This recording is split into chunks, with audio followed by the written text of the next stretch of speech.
Subscribe कीजिए हमारे channel Sonipat 24 को। सबसे पहले लेटेस्ट खबरें देखने के लिए बेल आइकन को दबाइए। पेट्रोलियम और प्राकृतिक गैस संरक्षण अनुसंधान संघ के तत्वाधान में गेल गैस लिमिटेड ने पर्यावरण संरक्षण और कुशल ईंधन के रूप में सीएनजी के उपयोग के बारे में जागरूकता फैलाने के लिए सक्षम सीएनजी कार और ऑटो रैली का आयोजन किया। इस कार रैली को उपायुक्त श्यामलाल पुनिया द्वारा झंडी दिखाकर जिमखाना क्लब से रवाना किया गया। गेल गैस से महाप्रबंधक भी गौतम और अन्य अधिकारी इस अवसर पर उपस्थित रहे। इस आयोजन का विषय हरित और स्वच्छ ऊर्जा पर आधारित रहा। लगभग 100 प्रतिभागियों ने 15 किलोमीटर रैली मार्ग पर सीएनजी वाहनों को निकाला और ग्रीन और क्लीन फ्यूल सीएनजी के उपयोग को बढ़ावा दिया। रैली में 3 कार विजेताओं और 3 ऑटो चालकों को एसडीएम सोनीपत द्वारा सम्मानित किया गया और लोगों को ज्यादा से ज्यादा पर्यावरण के बारे में जागरूक किया गया। सोनीपत 24 के लिए संजीव कौशिक की रिपोर्ट। अपने बच्चों को जागरूक करें, स्कूलों के माध्यम से जो उनका करिकुलम है उसमें भी इसका प्रोविजन करें और बच्चों को छोटी छोटी आदतें सिखाएं, जैसे घर में अनावश्यक रूप से बिजली का जो उपभोग है। ये आज का युग ऐसा हो गया, हर किसी को ये लगता है कि मेरी जेब में पैसा है, मैं अफोर्ड कर सकता हूँ जितना मेरे मर्जी बिजली का बिल आए।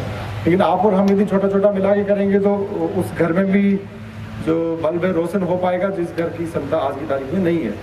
तो आप और हम सब ने मिलकर ना सिर्फ अपना जो स्वार्थ पूर्ति का सोचना है, बल्कि जो मदर नेचर ने जो हमें संसाधन दिए हैं उनको भी आगे हमें कंजर्व करना है। और ज़्यादा से ज़्यादा, जैसे मेरे पूर्व वक्ता साहब ने बताया कि जिस हिसाब से सीएनजी और पीएनजी पे आधारित जो वाहन हैं वो क्लीन और जो क्लीन फ्यूल है उसके सीएनजी पीएनजी इसका इस्तेमाल करके कम जो कार्बन मोनोऑक्साइड और कार्बन डाइऑक्साइड जो वातावरण को दूषित करते हैं उनका उत्सर्जन कम करते हैं। साथ ही साथ आपकी जेब पे भी एक भार कम करते हैं, जिसका आप अपने परिवार की बेहतरी के लिए, उनकी शिक्षा, स्वास्थ्य, चिकित्सा और पोषण के लिए आप इस्तेमाल कर सकते हैं।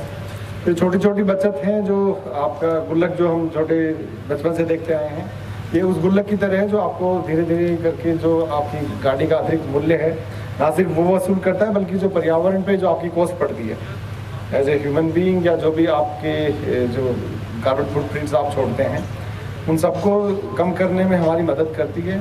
तो मैं अपील करता हूँ सोनीपत वासियों से कि जो आज की रैली है इसका एक पॉजिटिव मैसेज जिला भर में फैलाएं और लोगों को ज़्यादा से ज़्यादा जागरूक करें, ताकि हम आप सब मिलकर जो पर्यावरण के प्रति हमारा दायित्व है, जो संविधान में हमें सिर्फ अपने अधिकारों के प्रति वोकल होते हैं, लेकिन जो हमारी ड्यूटीज़ हैं, जो राज्य के निर्देशक तत्व हैं, उन सब में मिला के एक ये चीज़ें अकेले में आइसोलेशन में नहीं है। हमारे अधिकार, कर्तव्य और नीति निर्देशक तत्व ये तीनों एक दूसरे पर आधारित हैं और तीनों की ही इम्पोर्टेंस है।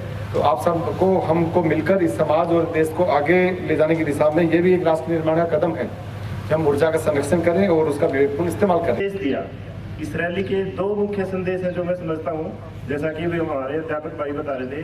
पहला तो ये है कि भी हमें जुडिशियस यूज ऑफ रिसोर्सेज, जो हमारे नेचुरल रिसोर्सेज हैं उनका हमें बिल्कुल इतनी सावधानी से ध्यान रखना है, इतनी सावधानी से उनका यूज करना है कि हम अपने लिए प्रयोग कर पाएँ और जो आगे आने वाली जनरेशंस हैं, जो हमारा भविष्य है, उनके लिए हम उतना पर्याप्त छोड़ पाएँ कि उनका भी गुजर बसर उसी अनुसार हो सके जिस हिसाब से हम अपना करते हैं। और सेकंड है जो वो ये है कि जो अपने एनवायरनमेंट प्रोटेक्शन है, वातावरण को सुरक्षित रखने के लिए जो तरह तरह के प्रदूषण होते हैं, वायु प्रदूषण है, ध्वनि प्रदूषण है, उसमें जल का प्रदूषण है, धरती का प्रदूषण है, तो ये कम से कम हो सके तो उसके लिए भी हमें जो हमारे पेट्रोलियम प्रोडक्ट्स हैं उनका मिनिमम यूज़ करना है, जुडिशियस यूज़ करना है। जहां उनकी बिल्कुल आवश्यकता है, उनके बगैर काम नहीं चलता, वहीं यूज़ करें।